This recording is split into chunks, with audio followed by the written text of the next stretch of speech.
इन दिनों आप अच्छे खासे गरमाए हुए हैं, वजह क्या है? चाहे वो स्वर्गीय श्री सत महाजन जी हों, चाहे वो मेरे पिताजी हों, चाहे पठानिया जी हों, उनके समय में जिस तरह की पब्लिक इंफ्रास्ट्रक्चर की चीज़ें यहाँ पर आई हैं, ये वो समय है जहाँ पर एनजीओज भी विधायक से बेहतर काम कर रहे हैं। स्वर्गीय सत महाजन जी का दौर रहा हो, आपके पिता रंजीत बख्शी जी का दौर रहा हो, राकेश पठानिया जी का दौर रहा हो, आपने अजय महाजन बीच में से छोड़ दिए।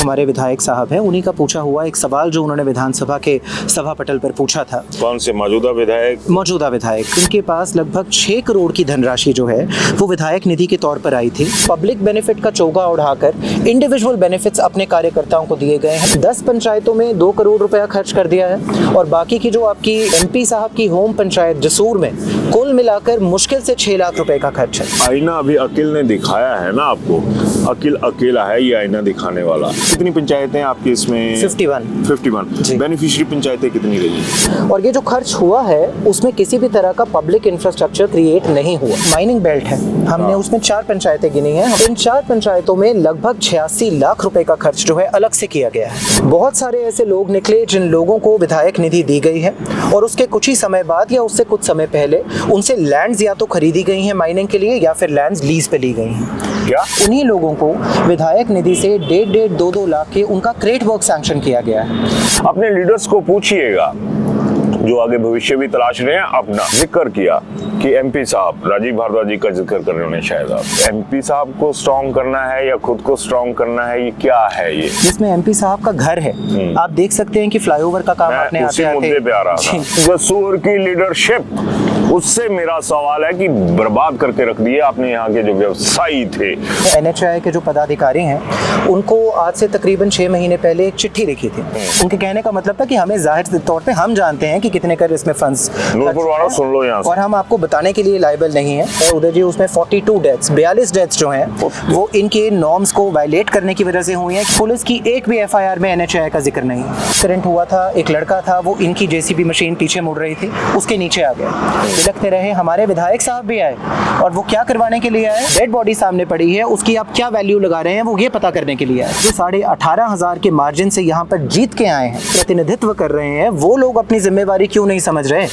उन लोगों को सिर्फ इतनी ही जिम्मेवारी है कि भाई कोई आ गया तो तू मेरे यहाँ पे लग जाए, तेरा ट्रक का डाला खोल देना, बंद कर देना। भाई साहब ने, हमारे माननीय विधायक जी ने रेकमेंड किया कि भाई मैकेनिकल कैपेसिटी जो है वो बढ़ाई जानी चाहिए। काय की? माइनिंग की। सरकार किसकी थी? सरकार कांग्रेस की थी। अब सरकार कांग्रेस की थी, याद रखिएगा इस चीज को। इस टाइम पे नूरपुर हॉस्पिटल की जो हालत है आप इमेजिन नहीं कर सकते। डिस्पेंसरी में दवाइयां नहीं है। हमारी सिल्क मिल्स का जो हाल हुआ है वो आप चाहें तो आप साथ चलकर हमारे देख सकते हैं। इंडस्ट्रीज के उसमें हम जीरो हैं, एग्रीकल्चर में हम जीरो हैं। पब्लिक जीरो और आपके नेता जो है वो हीरो। क्या कभी आप लोगों की आपसी कम्युनिकेशन होती है इस तरह से कि भैया आ जाओ जरा आप बैठ के बात कर लें? आप बस एक बार मेरे साथ 1-to-1, मेरा ये चैलेंज है कि आप इन मुद्दों के ऊपर मेरा लाइव डिबेट मेरे साथ कीजिए। मुझे आप पर्सनली पूछें, मुझे किसी पार्टी की टिकट का कोई शौक नहीं है। हम लोगों का चस्का है ना भाई बीजेपी और कांग्रेस करने का, स्यापा तो वो है। आप इन चीजों को पॉइंट आउट करते हैं तो इनके लाडलों की एक टीम है, एक सोशल मीडिया टीम है। एक व्यक्ति कहता है कि आपके पिता जो है वो चिट बांटा करते थे, एक व्यक्ति कहता है आपके पिता इंश्योरेंस किया करते थे LIC की। अभिवादन स्वीकार करें, मैं उदय पठानिया। नूरपुर जब भी इस विधानसभा क्षेत्र का जिक्र आता है तो एक चीज निकल कर सामने आती है कि ये वो विधानसभा क्षेत्र है जो बीजेपी में भी जान डालता रहा है, चाहे वो राकेश पठानिया का दौर हो, और कांग्रेस में भी जान डालता रहा है, चाहे वो स्वर्गीय सत महाजन जी का दौर रहा हो। लेकिन इन दिनों हालात ऐसे हैं कि दौरों, जिस तरह से मैंने दौर की बात करी, तो यहाँ पर एक तरह से कहूँ कि सियासत में दौरे पड़ने शुरू हो चुके हैं।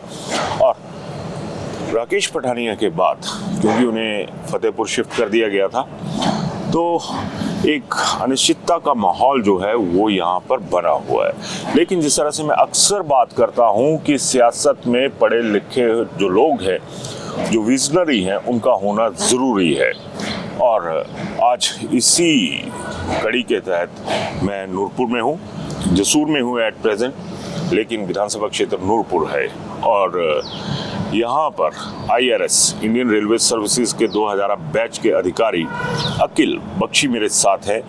और बड़ी बात ये भी है कि विजनरी, जिस तरह से मैंने बात करी, तो ये विजनरी भी हैं और तर्क के साथ बात करने के लिए जाने जाते हैं और पिछले कुछ अरसे से खूब इनकी चर्चा जो है वो चली हुई है। तो सीधा जा रहा हूँ अखिल के पास। अखिल, बहुत बहुत स्वागत आपका। Thank you. तो जिस तरह से मैंने बात कही कि इन दिनों आप अच्छे खासे गरमाए हुए हैं, वजह क्या है? तर्क के साथ आप बात करने के लिए मशहूर हूं। मैं चाहूँगा कि तर्कों के साथ आप अपना जो पक्ष है वो रखें। जी बिल्कुल। देखिए, एडमिनिस्ट्रेटिव सर्विसेज में मैं रहा हूँ, जैसा आपने भी बताया, और उसकी वजह से क्या होता है, and I come from a political family as well. मेरे पिता जो थे वो यहाँ पर जो है 1996 से लेके 1998 तक नूरपुर क्षेत्र के विधायक रहे हैं। तो जब आप इस तरह के बैकग्राउंड से आते हैं, आपकी नज़रों के सामने जब पब्लिक रिसोर्सेज की आप मिस यूटिलाइजेशन देखते हैं, आप देखते हैं कि आपकी आंखों के सामने जनता का जो पैसा है, जो हमारे टैक्स का पैसा है, उसकी मिस अप्रोप्रिएशन हो रही है, सिर्फ अपने कुछ चहेते लोगों को कोई चीज़ें बांटे जा रही हैं, और आम जनता जो है वो इस समय इतने बुरे हालात से गुजर रही है कि मैं आपको बयान नहीं कर सकता। तो इन चीज़ों को जब आप सामने अपने देखते हैं, जाहिर सी बात है बुरा भी लगता है, गुस्सा भी चढ़ता है। मैं थोड़ा सा यहाँ पे एक जिक्र करना चाहूँगा कि जहाँ, अगर मैं गलत नहीं हूँ, अगर गलत होऊंगा तो सुधार दीजिएगा जी। कि आपके पिताजी रंजीत बख्शी 2 साल के लिए जब बने थे तो विरासत संभाली थी उन्होंने स्वर्गीय सत महाजन जी की, जी, है ना? जी। तो अब विरासत की लड़ाई तो यहाँ पे है, ये नूरपुर की जनता पे मैं छोड़ता हूँ कि विरासत एक तरफ स्वर्गीय सत महाजन जी के बेटे अजय महाजन हैं जो कि पिछला चुनाव अपना हार चुके हैं, और IRS की बात करी मैंने तो इंडियन रेलवे सर्विसेज, तो अभी तक आपको एक चीज़ तो पता लग गई होगी छोटे से बयान के साथ कि अगर जिस तरह से हम सामान्य भाषा में कहते हैं कि रेल बनाकर रख दी है जो रेल का अधिकारी रहा है। खैर, तो अब इसी तरीके से चलते हैं। विशाल, थोड़ा सा पीछे दिखाइएगा कि आपको यहाँ पर धौलाधार की रेंज नज़र आ रही होगी, पूरी बर्फ नज़र आ रही होगी। तो कुदरत का दिया इस विधानसभा क्षेत्र में सब कुछ है जी, सियासत का दिया हुआ भी सब कुछ था जी, है नहीं जी, है ना? जिस तरह के हालात हैं कि वो भी विपक्ष में बैठे हुए हैं। तो अब आगे की बात। देखिए, बिल्कुल सही बात है जो आपने कही। नूरपुर मुझे लगता है इकलौती एक इस तरह की कॉन्स्टिट्यूएंसी है जो ना सिर्फ आपके बॉर्डर एरिया पे है। फॉर एग्जांपल, पंजाब का आप गोल्डन टेम्पल की बात कर लीजिए, यहाँ से 2 घंटे के डिस्टेंस पे है। बिल्कुल। धर्मशाला यहाँ से 2 घंटे के डिस्टेंस पे है। आपको वैष्णो माता जाना है तो कि एक बिल्कुल एक मिडिल स्टॉप हो सकता है अगर किसी को भी यहाँ पर आना है। उसी तरह से पब्लिक इंफ्रास्ट्रक्चर की जितनी चीज़ें मुझे लगता है यहाँ पर जो हमारे पुराने नेता रहे हैं, चाहे वो स्वर्गीय श्री सत महाजन जी हों, चाहे वो मेरे पिताजी हों, चाहे पठानिया जी हों, उनके समय में जिस तरह की पब्लिक इंफ्रास्ट्रक्चर की चीज़ें यहाँ पर आई हैं, आप हॉर्टिकल्चर यूनिवर्सिटी ले लीजिए, आप सिल्क मिल्स ले लीजिए, आप NDRF की बटालियन ले लीजिए, आप नूरपुर का स्टेडियम ले लीजिए, आप जितनी भी चीज़ों के बारे में बात करेंगे कि पब्लिक बेनिफिट की चीज़ें यहाँ पर आई थी। लेकिन ये इकलौता ऐसा कार्यकाल है और पहला ऐसा कार्यकाल है किसी भी विधायक का जहाँ पे आप पब्लिक इंफ्रास्ट्रक्चर तो छोड़िए, ये चीज़ हमने कुछ दिन पहले अपने लाइव में भी कही थी। मेरा पर्सनली ऐसा मानना है कि ये वो समय है जहाँ पर NGOs भी विधायक से बेहतर काम कर रहे हैं। बहुत बड़ी बात कह रहे हैं, पर मैं बीच में टोकूंगा, मेरे को थोड़ी सी भूलने की आदत पड़ चुकी है आजकल। आपने जिक्र किया कि स्वर्गीय सत महाजन जी का दौर रहा हो, आपके पिता रंजीत बख्शी जी का दौर रहा हो, राकेश पठानिया जी का दौर रहा हो, आपने अजय महाजन बीच में से छोड़ दिए। देखिए, जब हम सत महाजन जी की बात करते हैं और आपने विरासत की बात जैसे पहले कही, तो जाहिर सी बात है कि that includes the whole lineage, वो सिर्फ एक ही व्यक्ति की बात नहीं है। चलिए, तो आज जो आप के कागजों का पुलिंदा लेके बैठ जाते हैं और जो काबिल आदमी होते हैं वो तर्कों के साथ बात करते हैं, तो ऐसा क्या नूरपुर में हो गया? आपकी बदनामी तो माइनिंग के लिए भी है। जी जी। कहते हैं ना कि नाम बदनाम बहुत सारी चीज़ें हैं। जी, देखिए 2-3 पॉइंट्स हैं, मैं चाहूँगा कि मैं आपके माध्यम से इसे जनता तक पहुँचाऊँ, और हमने प्रयत्न भी किया है इसको पहुँचाने का। सबसे पहली बात ये है, जैसे मैंने विधायक निधि के बारे में कहा, हमने इन्हीं का पूछा हुआ, जो हमारे विधायक साहब हैं उन्हीं का पूछा हुआ एक सवाल जो उन्होंने विधानसभा के सभा पटल पर पूछा था। कौन से मौजूदा विधायक श्री रणबीर सिंह निक्का जी, इन्हीं का पूछा हुआ एक सवाल था जिसका जवाब इन्हें मॉनसून सेशन में अगस्त 2025 में मिला, जिसमें ये लिखा गया था कि 31 जुलाई 2025 तक इनके पास लगभग 6 करोड़ की धनराशि जो है वो विधायक निधि के तौर पर आई थी, और उसमें से जो खर्च है वो सिर्फ 3 करोड़ और 86 लाख का किया गया है। अच्छा, बाकी लगभग 2 करोड़ 15 लाख रुपया जो है उसका एक्सपेंडिचर हुआ ही नहीं। पहली बात। दूसरी चीज़ की जो एक्सपेंडिचर हुआ वो सिर्फ और सिर्फ अपने खासम खास लोगों में बंदर बांट की गई। और इसकी भी मैं आपको रिसर्च की अपनी मेथडोलॉजी बताता हूँ। हमने भाजपा के जो जसूर मंडल है, जो सदवा मंडल है और भड़वार मंडल है, उसके जितने भी मोर्चे हैं, चाहे वो SC ST मोर्चा हो, OBC मोर्चा हो, महिला मोर्चा हो, या मंडल के आपके जो भी कार्यकारिणी सदस्य हैं। आप इस वक्त नूरपुर पार्लियामेंट, नूरपुर कॉन्स्टिट्यूंसी के लोगों से बात कर रहे हैं, तो मेरा अनुरोध रहेगा कैमरे में आंखें डाल के उनको बताइए। जरूर। तो हमने उनकी लिस्ट निकाली और साथ ही साथ उसको मैच किया, उसको टैली किया जो आपकी विधायक निधि की डिस्ट्रीब्यूशन है उसके साथ। और इस लिस्ट में जो है तकरीबन हमारे पास 51 नाम ऐसे निकल कर आए जो कि डायरेक्टली मैच हो रहे थे। हमने फिर भी वेरीफाई करने के लिए अपनी टीम को जो है ग्राउंड पर भेजा और हमने देखा कि पब्लिक बेनिफिट का चोगा उड़ाकर इंडिविजुअल बेनिफिट्स अपने कार्यकर्ताओं को दिए गए हैं, विच अमाउंट्स टू ऑलमोस्ट 50,40,000 रुपए का जो काम है सिर्फ अपने अपने लोगों को दिया गया है। और इसमें हम अभी किसी ने अपने चाचे के नाम से डाला होगा, किसी ने अपने ताई के नाम से डाला होगा, किसी ने अपनी वाइफ के नाम से, माता के नाम से डाला होगा, हमने वो चीज़ें इंक्लूड नहीं की हैं। तो देखिए, हमारा सिर्फ इतना मानना है कि आप अपनी पर्सनल आपकी जो संपत्ति है, जो आपने इलेक्शन एफिडेविट में तो सिर्फ 8.5 लाख की डिक्लेयर की थी। कितनी? 8.5 lakh. Annual income without agricultural income 8.5 lakh रुपए की डिक्लेयर की गई है। और इसके अलावा कैश इन हैंड जो है 2021-22 में जब इलेक्शन आया था, कैश इन हैंड अपने खुद के हाथ में 30,000 रुपया बताया गया है। किसने बताया ये? हमारे माननीय विधायक श्री रणबीर सिंह निक्का जी ने।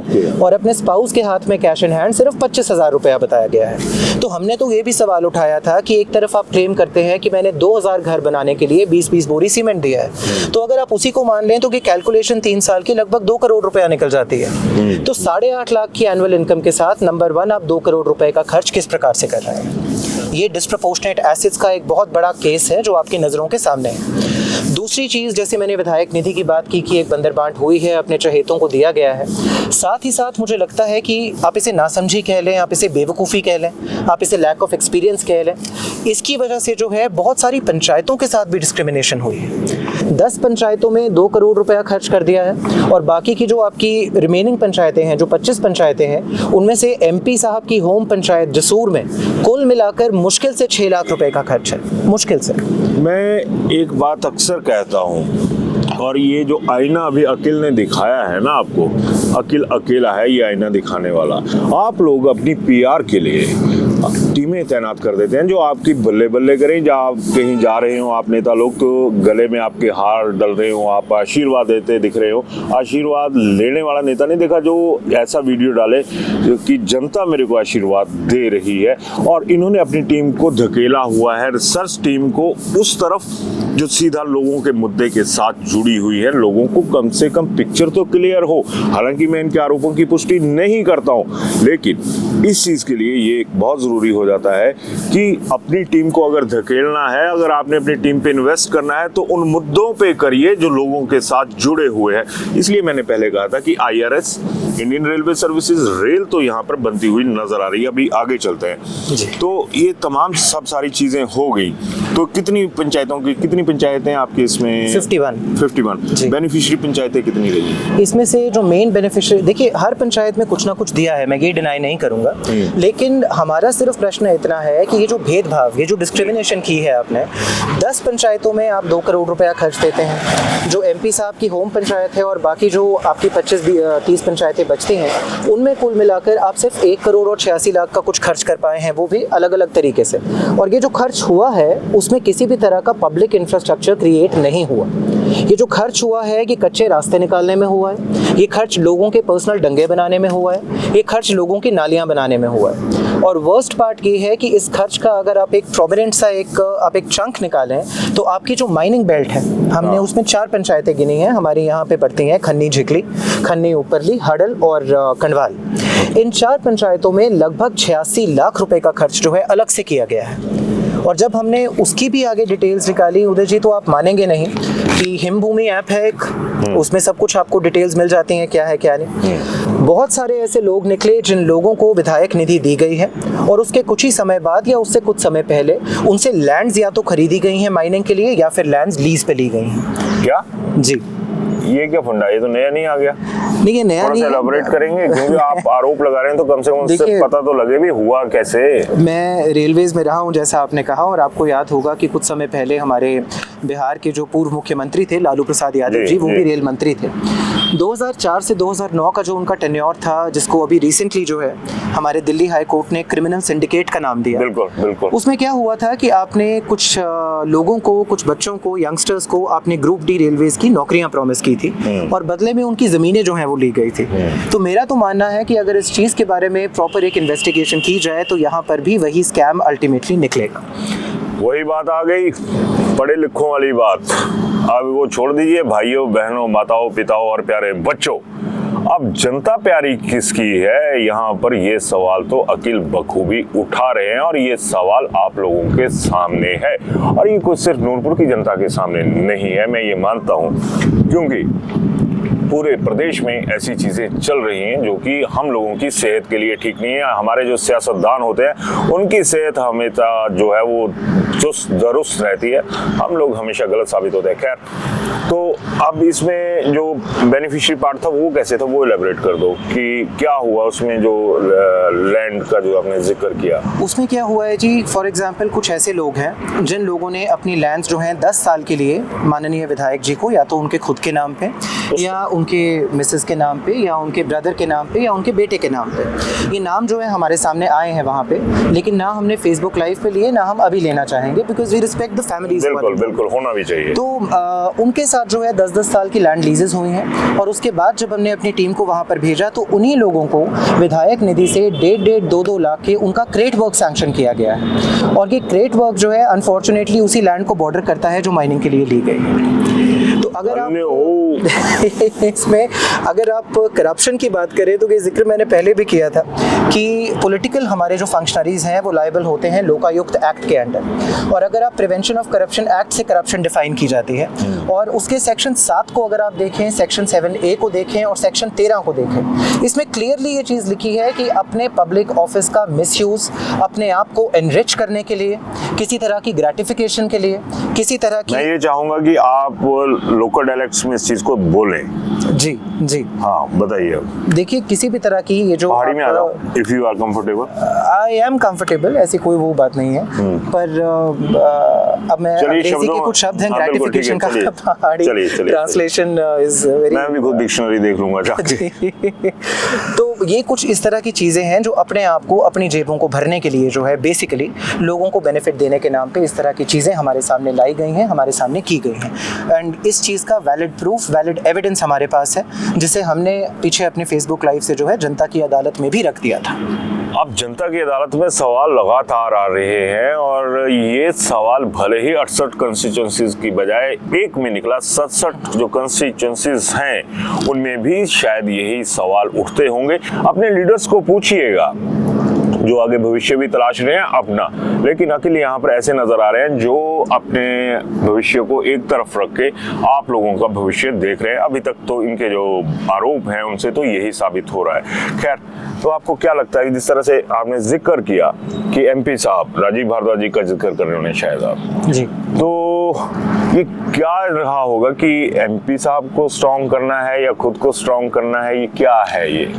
नहीं, देखिए, मुझे लगता है कि एमपी साहब का मैंने जो जिक्र किया था उसका बताने का कॉन्टेक्स्ट ये था कि जसूर, जो अभी रिसेंटली पिछले टर्म में ही एक पंचायत बनी है जिसमें एमपी साहब का घर है, आप देख सकते हैं कि फ्लाईओवर का काम आपने आते आते, यहाँ पर हालात ये हैं कि जम्मू तक 6 लेन का काम शुरू हो चुका, 4 लेन बन चुका था, और जसूर की लीडरशिप, उससे मेरा सवाल है कि बर्बाद करके रख दिए आपने यहाँ के जो व्यवसायी थे। फ्लाईओवर लगवाया, दुर्घटनाएं हुई, मौत भी शायद हुई है यहाँ पे। आप लोगों का ज़मीर क्यों नहीं जागता? मौतें हो रही हैं लेकिन आप लोगों का ज़मीर नहीं जाग रहा। और बहुत बड़ा एक कहूँ कि आईना तो नहीं कहूँगा, अपनी भाषा में खुद समझ लीजिएगा कि नेताओं के मुंह पर ये क्या है। कि एक फ्लाईओवर आपसे यहाँ नहीं बन रहा है, और दावे देखे जाए तो बहुत बड़े हैं। खैर आगे। आप बिल्कुल सही कह रहे हैं उदय जी, और इसी कॉन्टेक्स्ट में हमने NHAI के जो पदाधिकारी हैं उनको आज से तकरीबन 6 महीने पहले एक चिट्ठी लिखी थी। उसमें हमने ये पूछा था इनफैक्ट कि आपने जो है इसमें कितना कर एक्सपेंडिचर हुआ है, इस प्रोजेक्ट की कॉस्ट जो है वो पिछले कुछ समय में कितनी बढ़ी है, क्योंकि अल्टीमेटली देखिए जो भी प्रोजेक्ट की कॉस्ट बढ़ रही है, अगर सरकार पैसा दे रही है तो वो पैसा भी मेरी और आपकी जेब से ही जा रहा है। तो हमारा ये पूछना था कि जो प्रोजेक्ट 800 करोड़ में सैंक्शन हुआ था वो आज 1500 करोड़ पे क्यों पहुंच गया है, इतना डिले क्यों हो चुका है, और कितने आपकी वजह से यहाँ पर एक्सीडेंट्स हुए हैं क्योंकि आपने नॉर्म्स फॉलो नहीं किए। आप जानते हैं हमें चिट्ठी में जवाब में ये लिख कर आया, और ये वर्डिंग्स मैं एग्जैक्ट आपको पढ़ रहा हूँ, अंग्रेजी में लिखी गई थी, जिसमें ये कहा गया, मैं ट्रांसलेशन कर देता हूँ, मैं समझने की कोशिश करूंगा, ट्रांसलेशन भी कर दो आप। उसमें ये कहा गया था, we know better how much funds have been spent on this, and उसमें जो है मतलब उनके कहने का मतलब था कि हमें जाहिर तौर पे हम जानते हैं कि कितने कर इसमें फंड्स नूरपुर वालों सुन लो यहाँ से, और हम आपको बताने के लिए लायबल नहीं है। और साथ ही साथ ये भी लिखा गया था कि हमारे कारण कोई भी डेथ्स जो हैं यहाँ पे नहीं हुई हैं, जबकि हमारे पास जो डेटा है उधर जी उसमें 42 डेथ्स 42 डेथ्स जो हैं वो इनके नॉर्म्स को वायलेट करने की वजह से हुई हैं, क्योंकि इनके ठेकेदार नॉर्म्स को पूरा नहीं कर पाए। वर्स्ट पार्ट जानते हैं क्या है, पुलिस की एक भी FIR में NHAI का जिक्र नहीं है, एक भी जगह पे नाम नहीं लिया गया। नागाबाड़ी में पीछे एक एक्सीडेंट हुआ था, एक लड़का था, वो इनकी JCB मशीन पीछे मुड़ रही थी, उसके नीचे आ गया, 6 घंटे के लिए वहाँ जाम रहा। उसके परिवार वाले जो हैं वहाँ पर बैठकर रोते रहे, बिलखते रहे। हमारे विधायक साहब भी आए, और वो क्या करवाने के लिए आए, वो बीच में डील करवाने के लिए आए कि कितना पैसा आपको दिया जाए, आपके बेटे की जो डेड बॉडी सामने पड़ी है उसकी आप क्या वैल्यू लगा रहे हैं, वो ये पता करने के लिए आए, वो ये जानने के लिए नहीं आए कि परिवार का दर्द क्या है। मैं इस पर कुछ नहीं बोलूंगा, नूरपुर की जनता के सामने सवाल रख रहा हूँ कि आप लोग क्या हो। आगे। तो इसमें जो है हमने उनके पास गए, जब हमने उनसे पूछा तो विधायक साहब का उन्होंने बताया कि वो 5 लाख रुपया मौके पर कॉम्पनसेशन कमिट करके गए थे, और आप 5 लाख रुपया तो छोड़िए, वो उस परिवार के पास अफसोस करने तक नहीं गए। उनकी दोनों जो बेटियां हैं उनको हमारी संस्था की ओर से हम पढ़ा रहे हैं, हमने उनको एश्योर किया है कि जब तक वो अपनी हायर एजुकेशन नहीं कर लेती हम लोग पीछे नहीं हटेंगे। पर ये छोटी छोटी चीज़ें, मेरा ये बोलने का मतलब कुछ अपनी संस्था का बखान करना नहीं है, मेरा बोलने का मतलब सिर्फ इतना है कि जिन लोगों की ये जिम्मेवारी है, जिन लोगों की ये ड्यूटी है, जो 18,500 के मार्जिन से यहाँ पर जीत के आए हैं, जो जनता के वोटों को यहाँ पर रिप्रेजेंट कर रहे हैं, प्रतिनिधित्व कर रहे हैं, वो लोग अपनी जिम्मेवारी क्यों नहीं समझ रहे?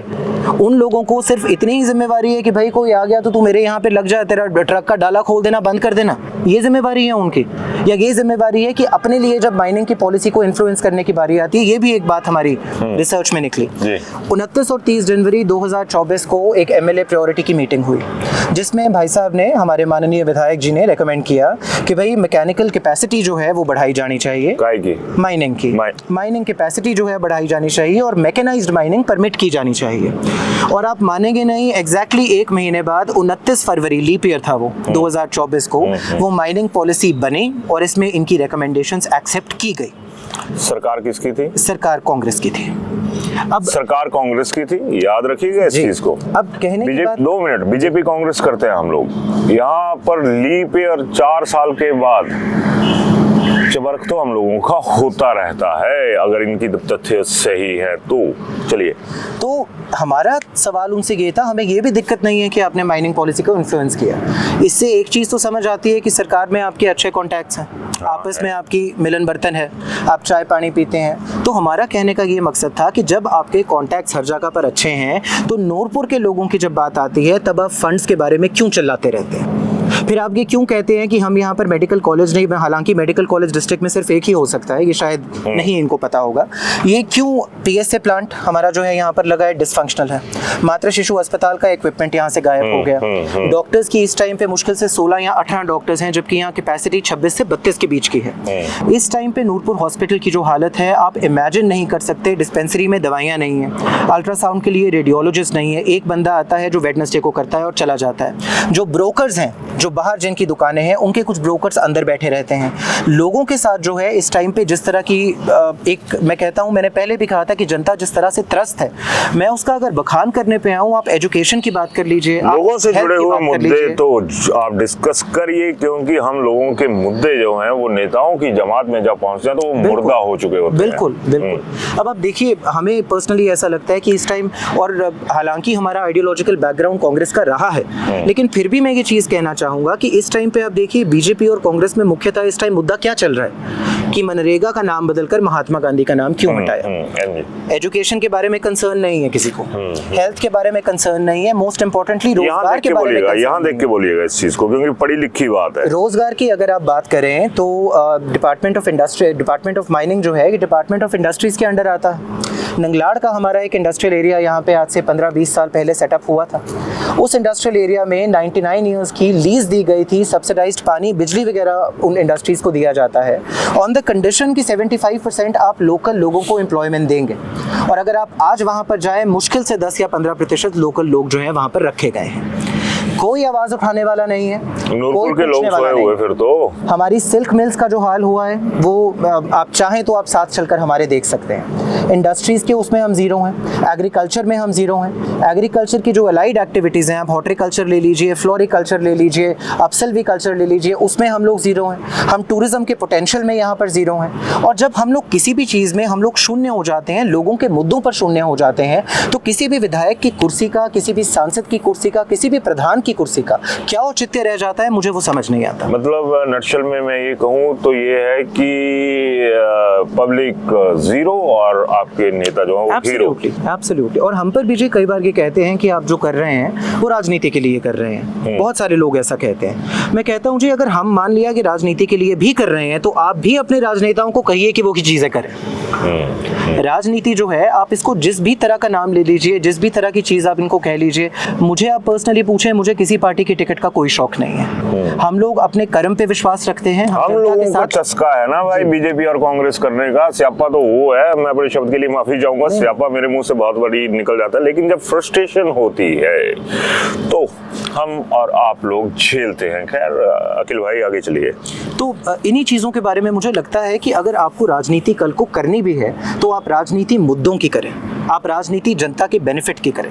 आप राजनीति वो ना करें जहां पर आपको सिर्फ अपनी जेबें भरने से कंसर्न है, उसके अलावा आपका किसी से कोई लेना देना नहीं। और अगर आप इन चीज़ों को पॉइंट आउट करते हैं तो इनके लाडलों की एक टीम है, एक सोशल मीडिया टीम है, जो आपके मेरे पिता से लेके आज दिन तक जो भी चीज़ें जो हैं आगे पीछे हैं वो अनवेरिफाइड एलिगेशंस उठाकर वो शुरू हो जाते हैं। एक व्यक्ति कहता है कि आपके पिता जो है वो चिट बांटा करते थे, एक व्यक्ति कहता है आपके पिता इंश्योरेंस किया करते थे LIC की, एक व्यक्ति कहता है कि आपके पिता ट्रांसफ़र के पैसे लिया करते थे। तो मैं इन चीज़ों के बारे में देखिए, जब आपको 40 साल पुराने मुद्दे उठाने पड़ रहे हैं वर्तमान को जस्टिफाई करने के लिए, तो मुझे लगता है उससे बड़ी बेवकूफ़ी जो है वो और कुछ नहीं हो सकती। This is the greatest example of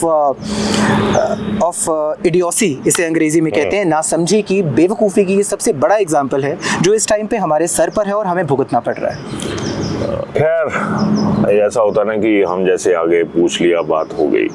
क्या कभी आप लोगों की आपसी कम्युनिकेशन होती है इस तरह से कि भैया आ जाओ जरा आप बैठ के बात कर लें? देखिए, इनिशियली जब हमने ये मुद्दों को डिस्कवर किया था, हमने इनके टीम के काफ़ी मेंबर्स से शेयर किया, और इनके टीम के वही लोग जो है वो हमारे पास आके कहते हैं नहीं भैया ठीक आप बोल रहे हो, पर जाहिर सी बात है कि हम इनके साथ जुड़े हैं तो हम कुछ कह नहीं सकते। तो जब किसी भी मुद्दे पर, किसी भी कम्युनिकेशन पे हमें जवाब नहीं मिला, तो हमने 2 दिन पहले MLA साहब को लाइव डिबेट के लिए चैलेंज किया, और उसमें हमने ये कहा कि भैया दिन आपका आप निर्धारित कीजिए, मीडिया वाला जिसने कवर करना है वो भी आप निर्धारित कीजिए, ऑडियंस भी आप अपनी बिठाइए, स्थान भी आप अपना रखिए, जो कुछ आपको चाहिए आप अपना रखिए। आप बस एक बार मेरे साथ 1 to 1 मेरा ये चैलेंज है कि आप इन मुद्दों के ऊपर मेरा लाइव डिबेट मेरे साथ कीजिए। और अगर आप नहीं कर सकते हैं तो मैं ये जनता से गुजारिश करूंगा कि आप ये देख लीजिए फिर कि जो व्यक्ति जो है, आप 3 दिन पहले बारिश हुई, हमारे विधायक जी का जन्मदिन था, और इनके कुछ व्यक्ति जो हैं ये फेसबुक पे लिखना शुरू हो गए कि भाई हमारे विधायक जी तो साक्षात इंद्रदेव हैं, क्योंकि इतने दिनों से बारिश नहीं हो रही थी, इनके जन्मदिन पर हो गई। तो मुझे नहीं लगता कि इंद्रदेव को ज्यादा मुश्किल नहीं। अगर मैं उसी चीज की बात करूं तो शायद ये नूरपुर का ही किस्सा है जिसमें ये एक कांग्रेस के नेताजी का जन्मदिन था शायद, तो वो केक प्रवाहित करेंगे शाम को इतने बजे, कुछ ऐसी आई थी और वो बहुत वायरल हुआ था। जी।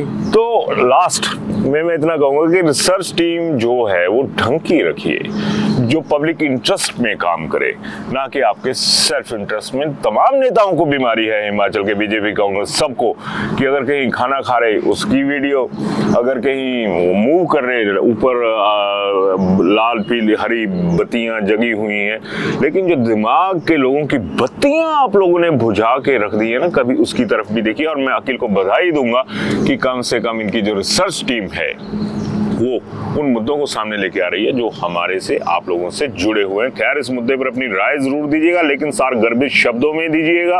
और ये देखिएगा, ये पूरे हिमाचल के साथ एक सवाल रहेगा, क्योंकि जो लड़का IRS का रहा है वो पूरे देश का भी है, और हमारा सौभाग्य है कि हमारे पास ऐसे लड़के हैं जो काम कर रहे हैं। तो थोड़ा सा अपनी बुद्धि का जो दायरा है ना, उसे बीजेपी और कांग्रेस से बाहर भी लेके चलिए। हालांकि इन्होंने कहा कि मैं कांग्रेस की विचारधारा का रहा हूं, पृष्ठभूमि कांग्रेस की रही है, पर हम लोगों के लिए कौन सी पृष्ठभूमि है?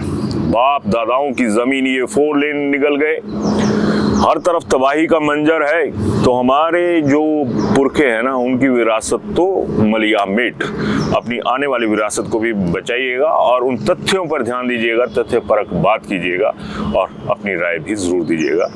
और अकेले एक बार फिर आपका बहुत बहुत धन्यवाद। Thank you. दीजिएगा, बताइएगा कि क्या ऐसी बयार की जरूरत है जो सड़ांध भरी हुई है सियासत के अंदर, उसमें ताजी हवा का झोंका आए और आप सुख की सांस ले सकें उसमें। तो क्या ऐसे लोगों का आगे आना जरूरी है या नहीं?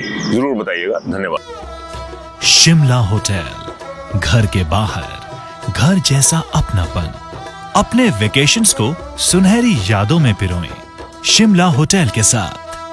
राजसी वैभव और राजस्थानी आव भगत, जो देगी आपको एक रॉयल फील। हिमाचल वासियों के लिए जयपुर में ठहरने का अपना hotel, Shimla hotel. Heritage above 1, हवा महल रोड, चांदी की टकसाल, जयपुर।